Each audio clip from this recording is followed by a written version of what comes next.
Puji Tuhan, mata kuliah Kristologi 1 pada hari ini akan segera mulai. Untuk itu kita akan naikkan satu pujian dan dibuka dalam doa.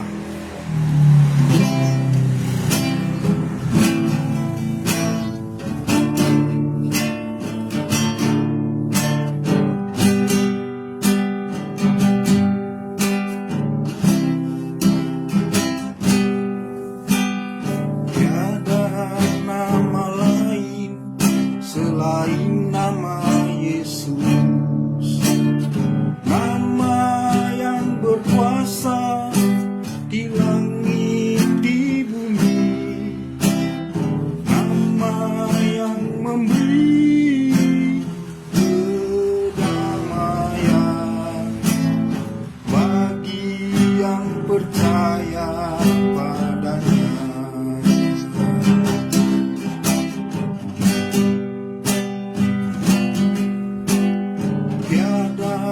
Nama lain selain nama Yesus, nama yang berkuasa di langit di bumi, nama yang memberi kedamaian bagi yang percaya padanya.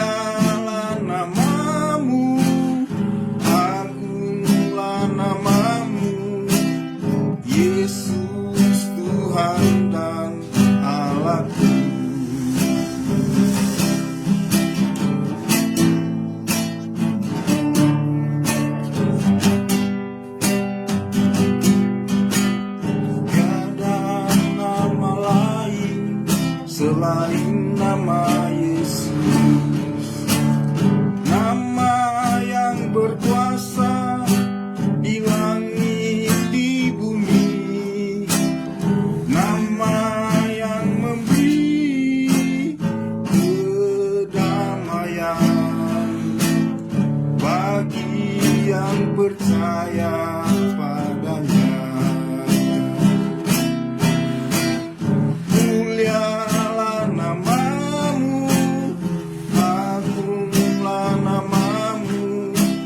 Yesus Tuhan dan Allahku, mulialah namamu, agunglah namamu, Yesus Tuhan dan Allahku. Mulialah namamu, agunglah namamu, Yesus Tuhan dan Allahku. Mulialah namamu, agunglah namamu, Yesus Tuhan dan Allahku. Yesus Tuhan dan Allahku.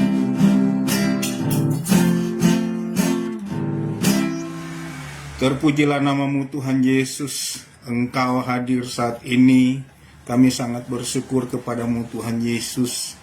Pada hari ini Tuhan, kami akan memberi materi mata kuliah Kristologi 1. Tuhan tolong kami semua mahasiswa yang mengikuti live saat ini, baik kelas Tondano, kelas Tahuna, dan kelas Timika, dan kelas daerah lainnya. Kami akan percaya semuanya dapat mengikuti dari awal sampai akhir. Biarlah dengan pertolongan Tuhan yang selalu memberikan kekuatan, memberikan hikmat bagi kami, agar kami dapat mengikuti dengan baik dengan campur tangan Tuhan. Biarlah mata kuliah ini menjadi berkat bagi kami semua mahasiswa yang ada, yang sedang mengikutinya. Terima kasih kami alaskan di dalam nama Tuhan Yesus Kristus dan ucap syukur. Haleluya. Amin. Puji Tuhan. Salam. Salam sejahtera bagi kita sekalian. Senang sekali kita boleh berada dalam pertolongan Tuhan, sehingga hari ini kita akan sama-sama belajar mata kuliah yang akan diberikan hari ini, yaitu mata kuliah Kristologi 1. Sebelumnya kita akan yel-yel STT Spirit. Spirit go. Bertumbuh, berbuah, menuai. Yes, yes, yes. Puji Tuhan. Saat ini kita akan sama-sama mengambil bagian dalam materi ini. Kita akan dapat sesuatu hal yang luar biasa supaya kita sama-sama mengikuti dengan baik. Puji Tuhan.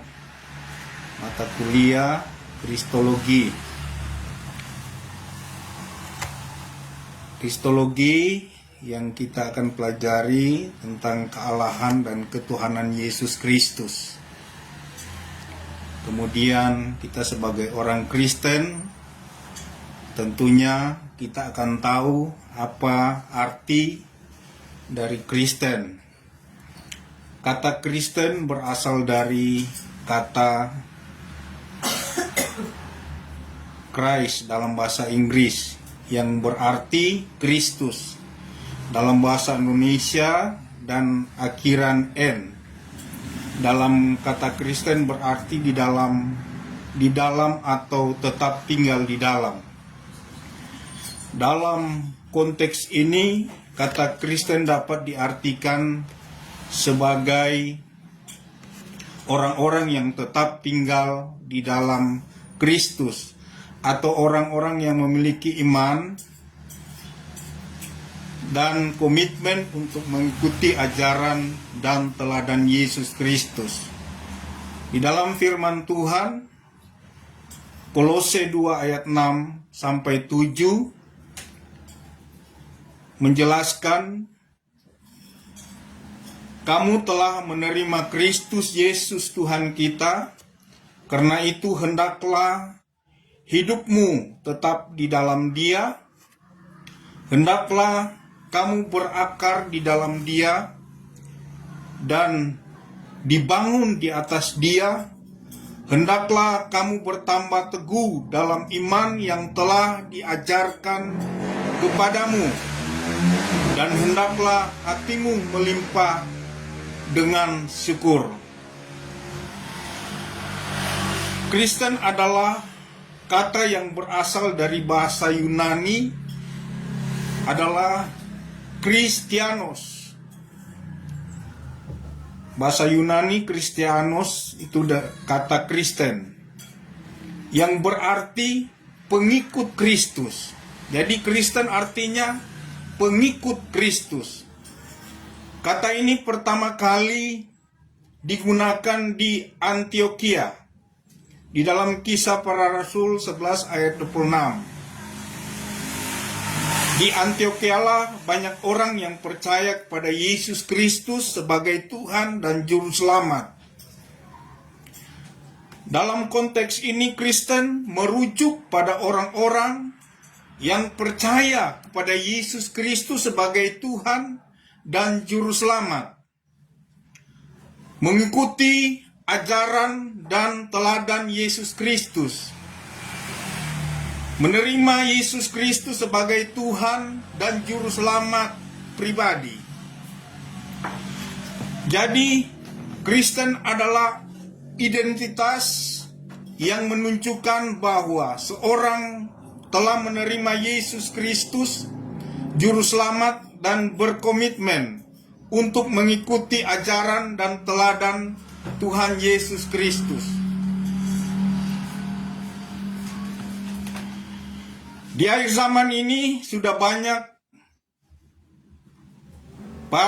para teolog-teolog merubah nama Tuhan atau merubah nama Allah menjadi Yahweh, dan ujung-ujungnya menolak nama Yesus, dan mereka meragukan nama Tuhan Yesus Kristus.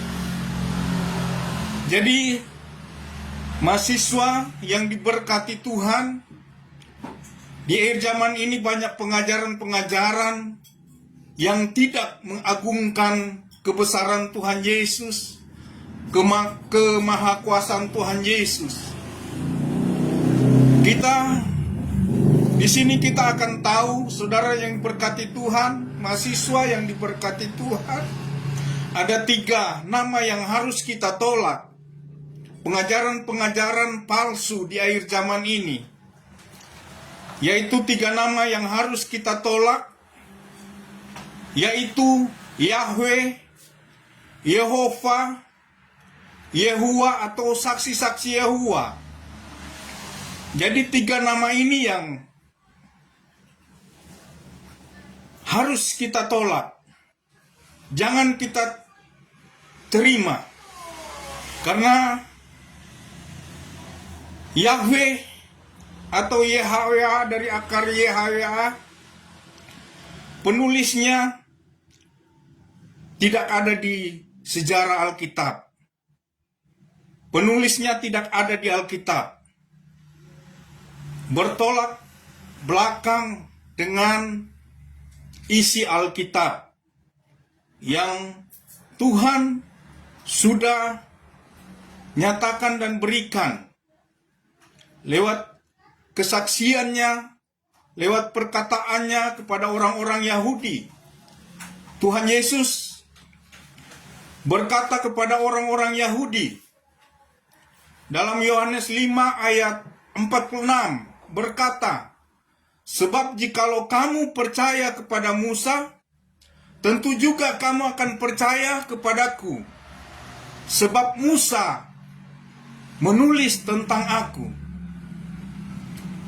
Itu sebabnya seluruh mahasiswa STT Spirit yang saya kasihi, di dalam nama Tuhan Yesus, kita harus percaya apa yang Tuhan Yesus katakan kepada orang-orang Yahudi, bahkan mereka yang menolak Yesus Kristus dan sampai membunuh Tuhan Yesus.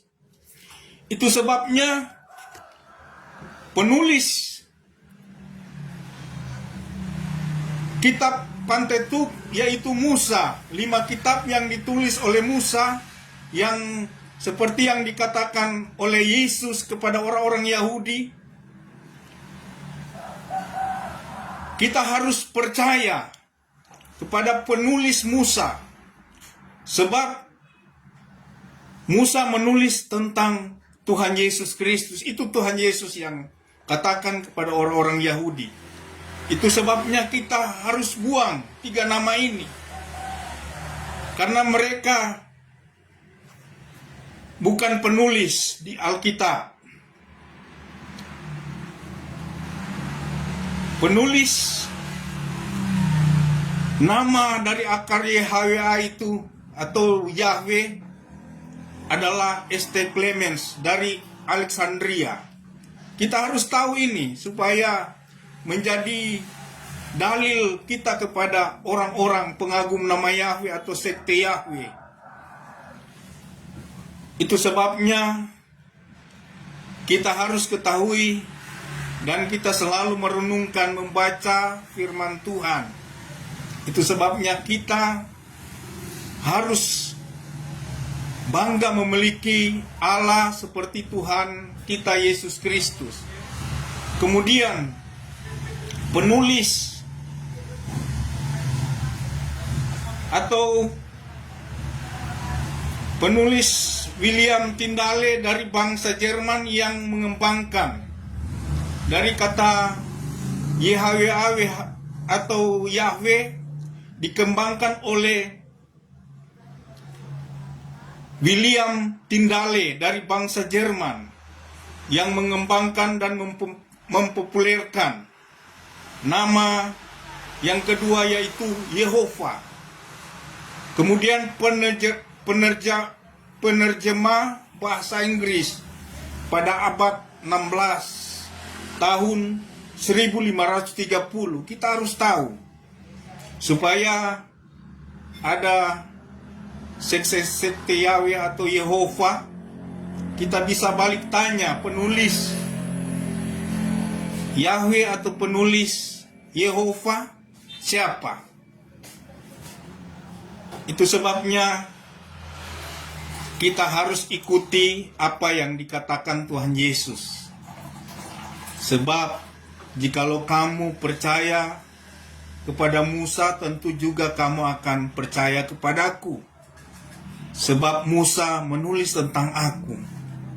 Jadi Alkitab Perjanjian Lama sampai Perjanjian Baru, dari Kejadian sampai Wahyu, itu dicatat. Ada nama Tuhan Allah, yaitu Tuhan Yesus Kristus, yang harus kita pegang. Kemudian Charles Taze Russell dari Amerika Serikat, pendiri Yehuwa atau saksi-saksi Yehuwa, gerakannya mulai sekitar tahun 1870-an, mengumpul grup pengkaji. Nama-nama saksi Yehuwa baru dipakai resmi pada tahun 1931 oleh Joseph F. Rutherford, penerus dari Charles Taze Russell. Itu sebabnya hal ini yang harus kita tahu. Penulisnya tidak ada di sejarah Alkitab. Itu sebabnya kita harus menjadi pelaku firman Tuhan. Apa yang Tuhan Yesus katakan, itu yang harus kita lakukan. Kita percaya sesuai fakta Alkitab apa yang Yesus katakan kepada orang-orang Yahudi yang sudah saya berikan tadi dalam Yohanes 5 ayat 46. Kita harus percaya. Fakta Alkitab dalam Perjanjian Lama, Musa menulis tentang Yesus, bukan Yahweh atau YHWH, bukan itu. Tetapi menulis tentang Yesus Kristus, Tuhan dan Allah kita. Di dalam Matius 5 ayat 17 berkata, hukum Taurat bukan ditiadakan, tetapi digenapi.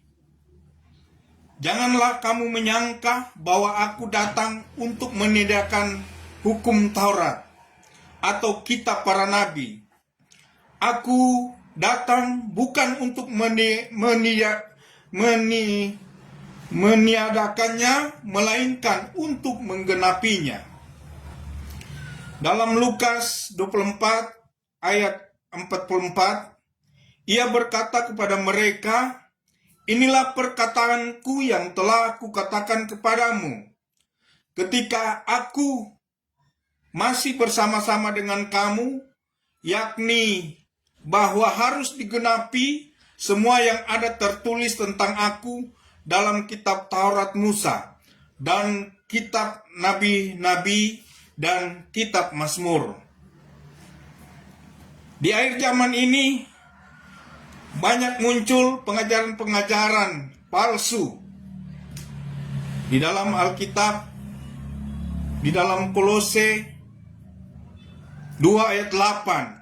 Hati-hatilah dengan pengajaran palsu, filsafat kosong yang turun-temurun. Bahkan roh-roh dunia yang ada tidak menurut Kristus Yesus. Itu sebabnya kita hati-hati dengan filsafat-filsafat kosong, ajaran-ajaran palsu yang melenceng dari kebenaran firman Tuhan. Itu sebabnya kita harus selalu mengikuti apa yang di dalam kebenaran yang dalam Alkitab.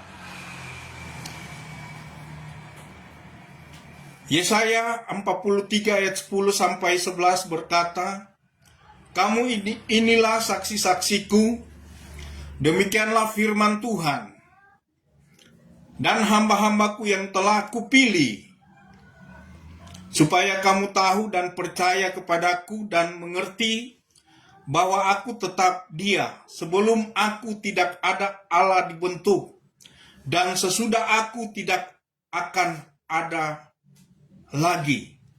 Di dalam ayat 11,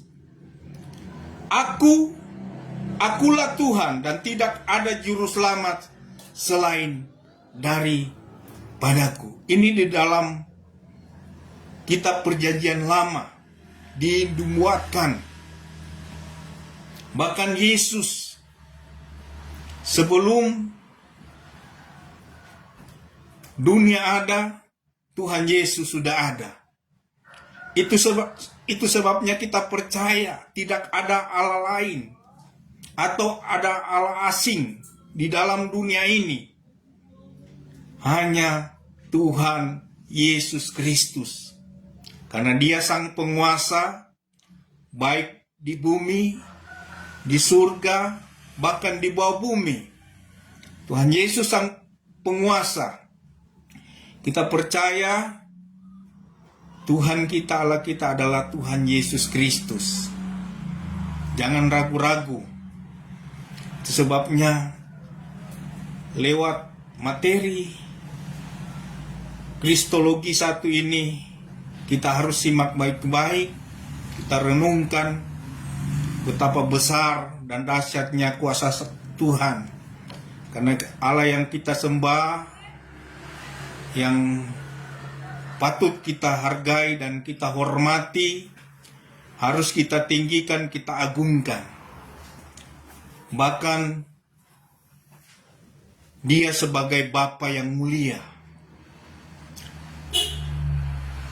Di akhir zaman ini juga banyak orang yang belum mengenal siapa Bapa itu.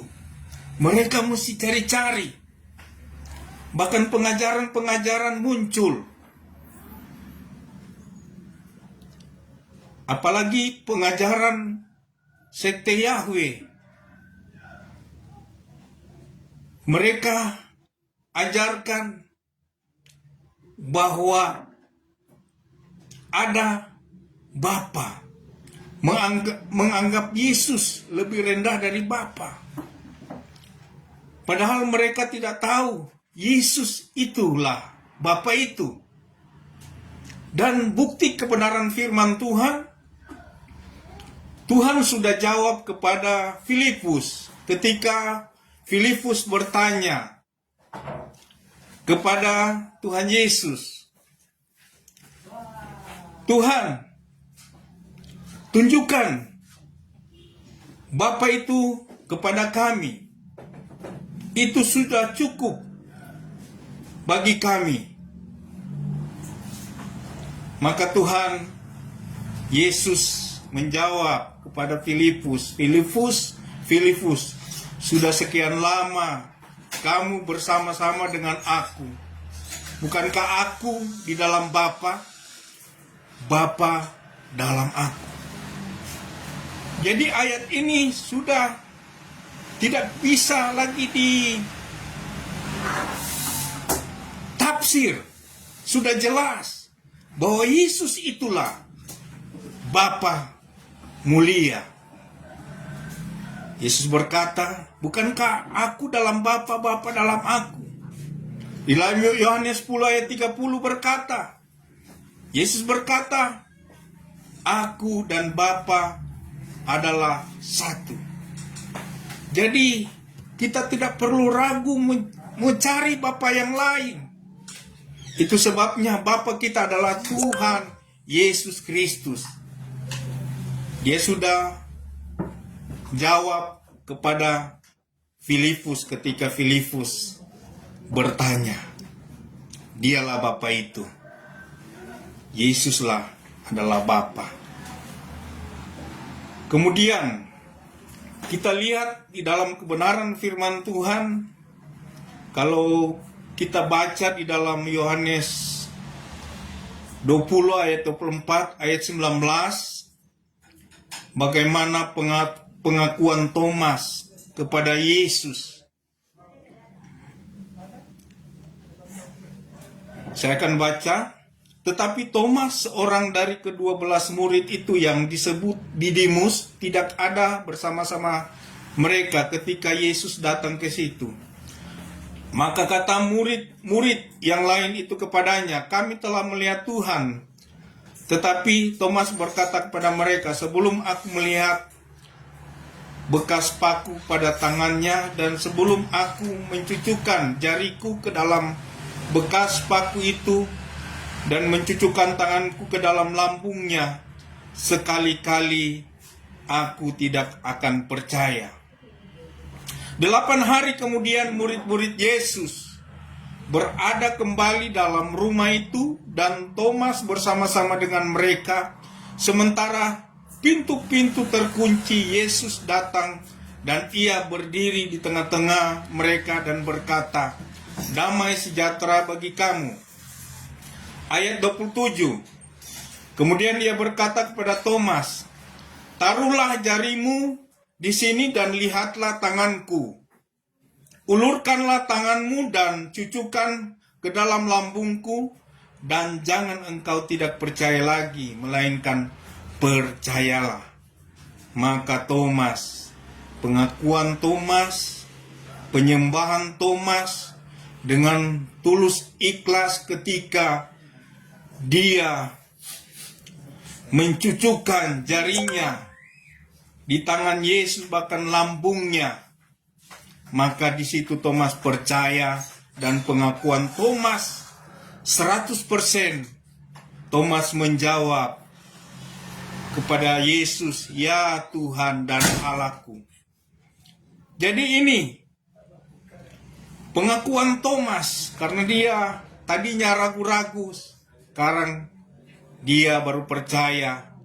Dia dalam pusat penyembahannya, dia sudah tidak ragu-ragu, dan dia sudah menyaksikan apa yang sudah dia buat, dan dia percaya.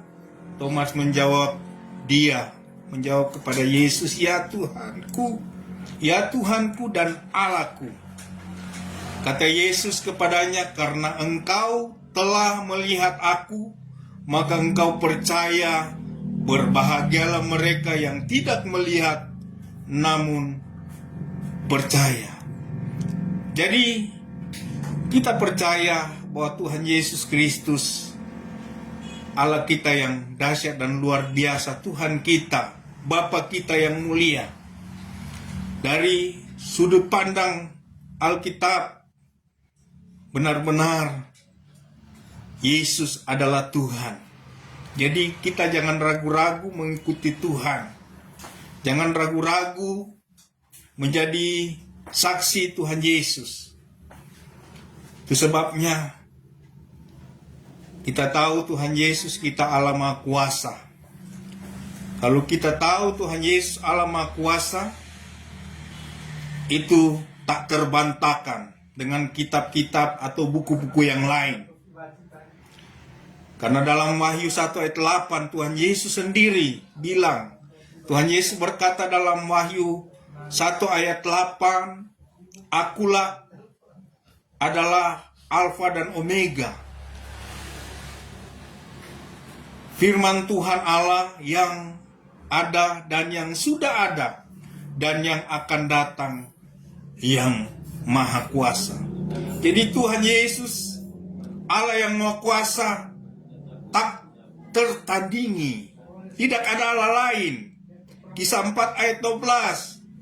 Tidak ada nama lain atau Allah lain di bawah kolong langit ini yang dapat menyelamatkan. Hanya Tuhan Yesus Kristus. Dia sang penyelamat tunggal yang menebus saya dan kita semua mahasiswa yang sedang mengikuti live saat ini. Kita percaya, kita mengaku bahwa Tuhan Yesus adalah Tuhan dan Allah. Seperti Thomas, tadinya dia tidak percaya meskipun sudah sekian lama mengikuti Tuhan. Tetapi ketika dia akui